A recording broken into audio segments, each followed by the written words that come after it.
আমি নামাজের মধ্যে দাঁড়িয়েছি, দরজাটাও বন্ধ, আমার কলিজার টুকরা আম্মা ডাক দিয়েছে। আমি কি নামাজটাকে চালিয়ে যাব নাকি নামাজটা ছেড়ে দিয়ে আমি আমার কলিজার টুকরা আম্মার ডাকে সাড়া দিব? ফাখতারা সালাতাহু, হাদিসে পাকে এসেছে তিনি নামাজটা ছাড়েন নাই। চিন্তা করেছেন একটু পরেও তো সাড়া দেওয়া যাবে, এই জন্য নামাজটাকে কন্টিনিউ করলেন, চালায়া গেলেন।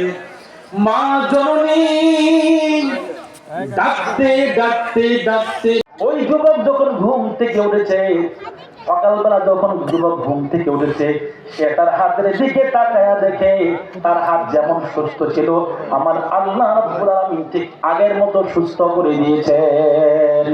লা ইলাহা ইল্লাল্লাহ, লা ইলাহা, জোরে জোরে, লা ইলাহা লা ইলাহা লা ইলাহা। মুসলমান, আমি শুধু এই জিনিসটা বোঝাতে চাচ্ছি, মা জননী আল্লাহর কাছে দোয়া করেছেন। আমি প্রথমেই বলেছিলাম মা খুশি তো আল্লাহ খুশি। যেই মাত্র মা জননী আল্লাহর কাছে হাত তুলেছে, আল্লাহ রাব্বুল আলামিন সঙ্গে সঙ্গে সন্তানটাকে সুস্থ করে দিয়েছেন। কিন্তু পৃথিবীর জমিনে এমন কিছু সন্তান আছে যারা আজকে কয়েক বছর হয়ে গিয়েছে, এখন পর্যন্ত বাবা মার সাথে রাগ করে কথা বলে না, আছে না নাই? আজকে কয়েক বছর হয়েছে আব্বা আম্মার লগে রাগে কথা কয় না।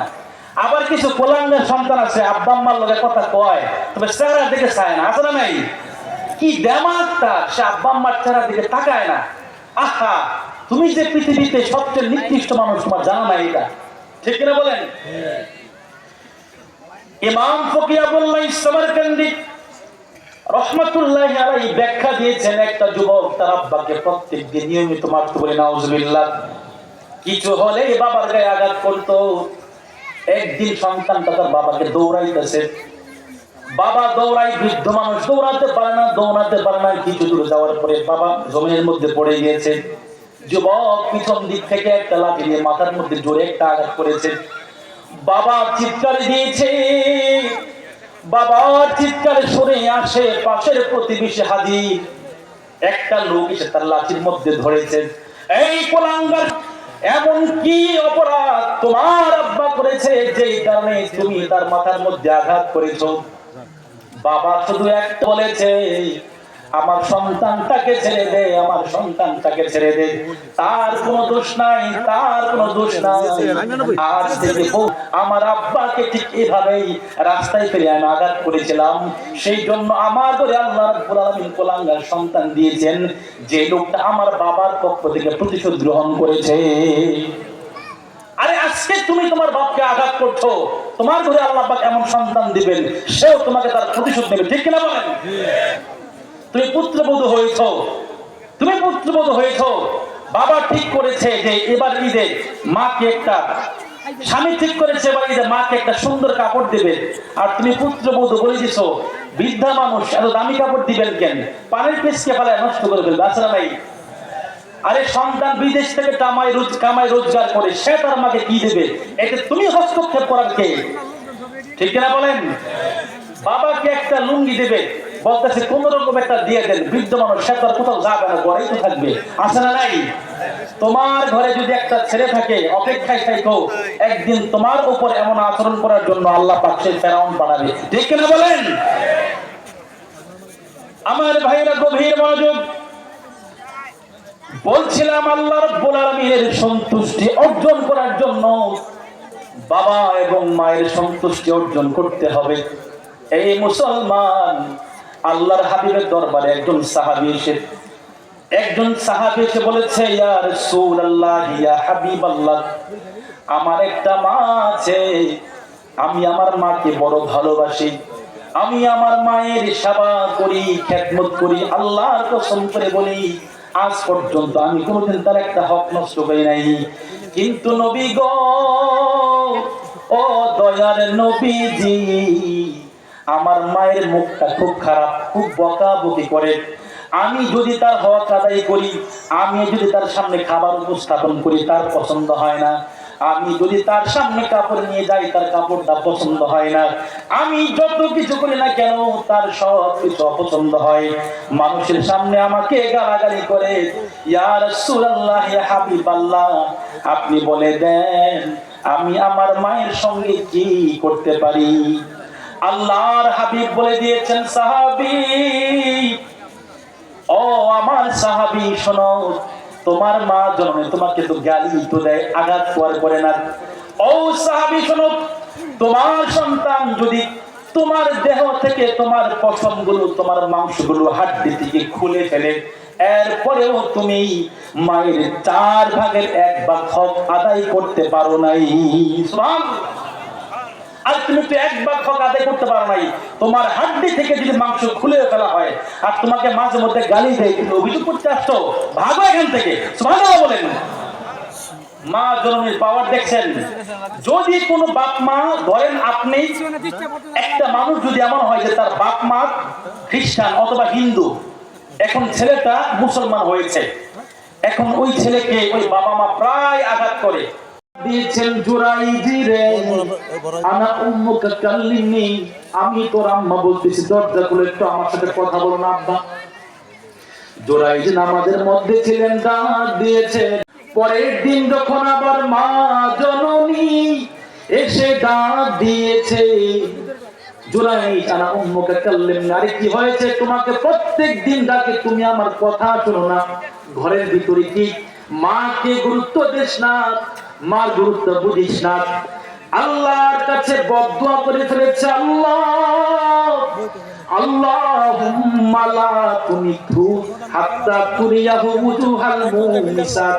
আল্লাহ রে, ও আল্লাহ, আমার কুলাঙ্গার সন্তানটা মাকে গুরুত্ব দেয় না, এতদিন দেখেছি আমি মাকে গুরুত্ব দেয় নাই, তোমার কাছে অভিযোগ করলাম আমার সন্তানটাকে কোন দুশ্চরিত্রা মহিলার সংস্পর্শে না নিয়া, তার মুখ না দেখায়া তুমি কোনদিন তার মরণ দিও না।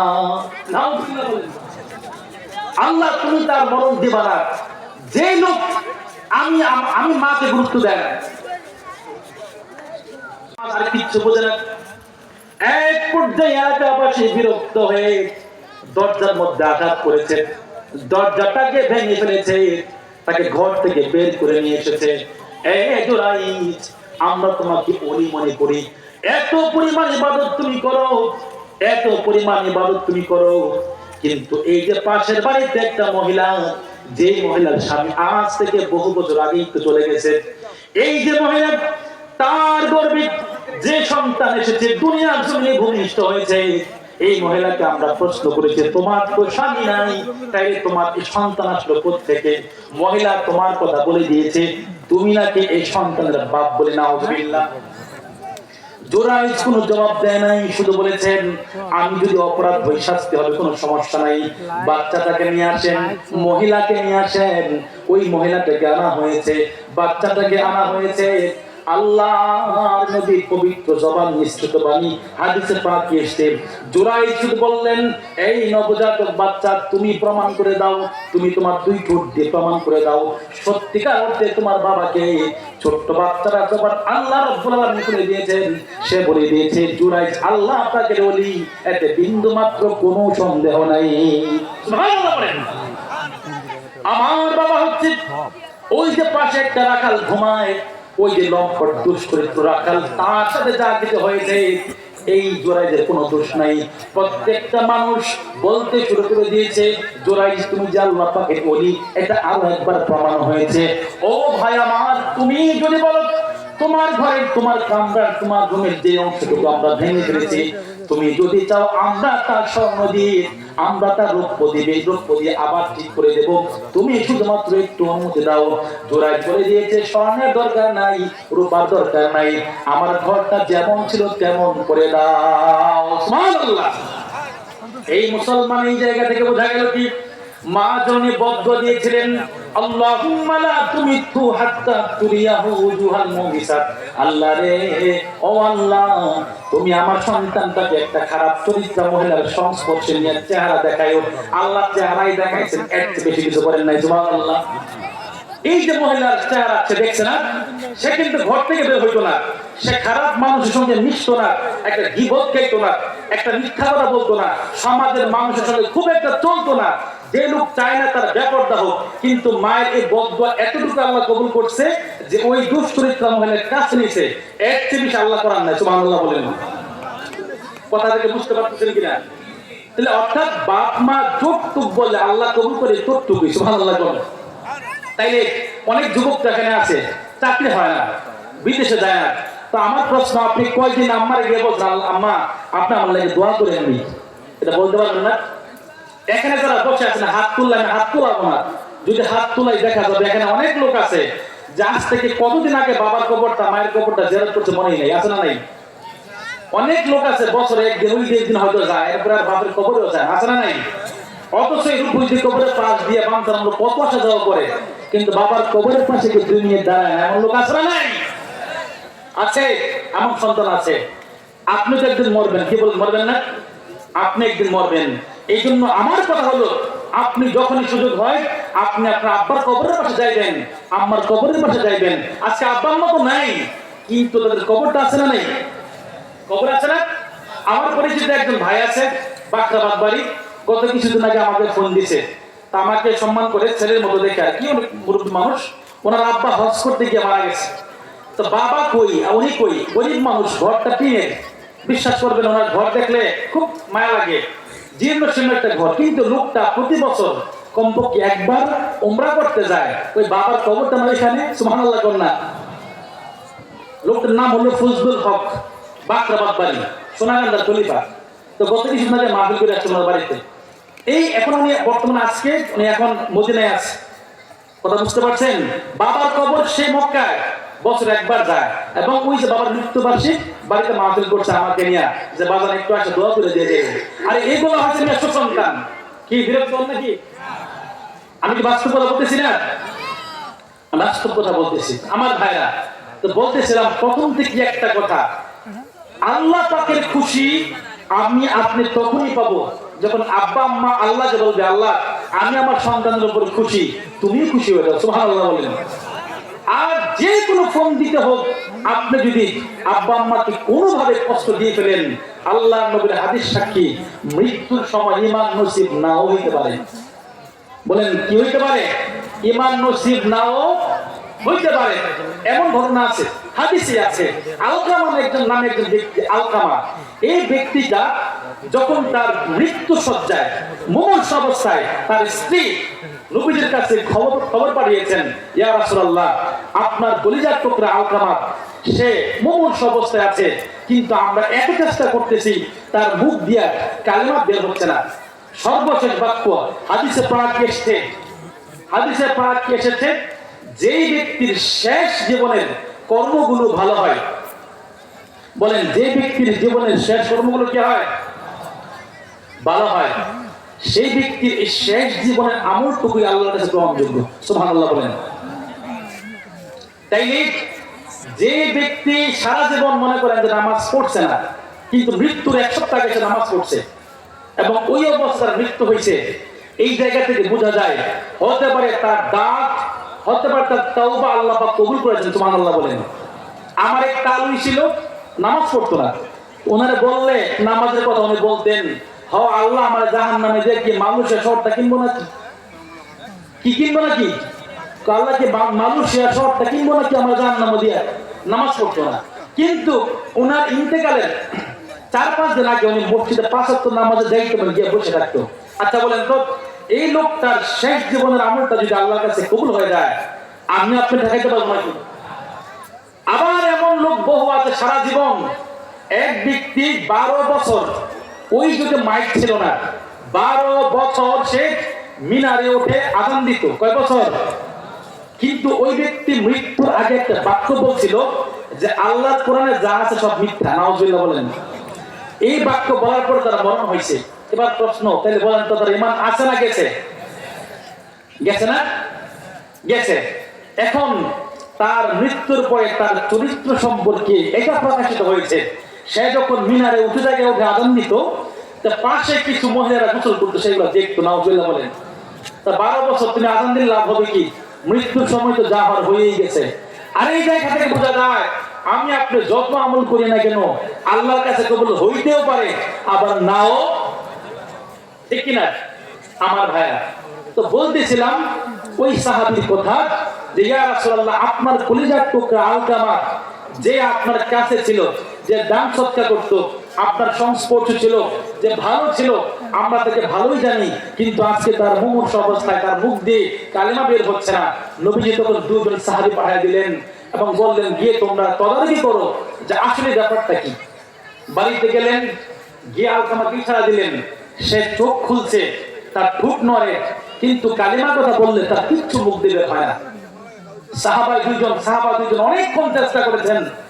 এক পর্যায়ে যখন অপারগতা সৃষ্টি হয়েছে তখন তারা এসেছেন আল্লাহ নবীর দরবারে, ইয়া রাসূলুল্লাহি ইয়া হাবিবাল্লাহ, আপনার আলকামার অবস্থা খুবই শোচনীয় নবী গো, যেই কোনো সময় তার প্রাণ বের হয়ে যেতে পারে, যে কোনো সময়।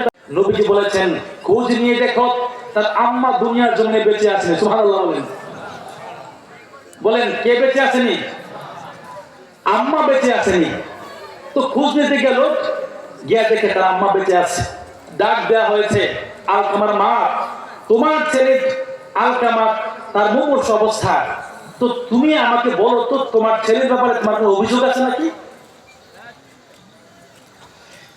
আলকামার মা বললেন, ইয়া রাসূলুল্লাহ ইয়া হাবিবাল্লাহ, ও নবীজি, এমন একটা প্রশ্ন আপনি আমাকে করেছেন, আমার সন্তান আমার আলকামার আচরণ এত খারাপ, আমি মা জননী কোনদিন তাকে ক্ষমা করতে পারবো না। কি হয়েছে বল, এমন কি আচরণ আলকামা তোমার সঙ্গে করেছে? ইয়া রাসূলুল্লাহ ইয়া হাবিবাল্লাহ, আমার সন্তানটা তার বউকে এতটা প্রাধান্য দিত, আমি মা যখন কোন কিছু তাকে বলতাম শুনতো না, আমার কথা সে তার বউ এত বেশি দামি, এই জন্য আমি মায়ের কলিজার মধ্যে আঘাত লেগেছে, আমি কোনোদিন আমার সন্তানটাকে ক্ষমা করতে পারবো না। বলে নাউজুবিল্লাহ। আল্লাহর হাবিব বুঝালেন আলকামার মা, তুমি যদি তোমার সন্তানকে ক্ষমা না করো, তোমার সন্তানটার পরিণতি কিন্তু ভালো হবে না, অবস্থা কিন্তু ভালো হবে না। ইয়া রাসূলুল্লাহ ইয়া হাবিবাল্লাহ, যা কিছু হোক কোনদিন এই সন্তানকে আমি ক্ষমা করব না, এটাই ফাইনাল সিদ্ধান্ত। আল্লাহর হাবিব বলে দিলেন, সাহাবীরা রে, ও আমার কলিজার টুকরা সাহাবী, তোমরা কিছু শুকনা কাঠ নিয়ে আসো এবং আগুন জ্বালায়া দাও।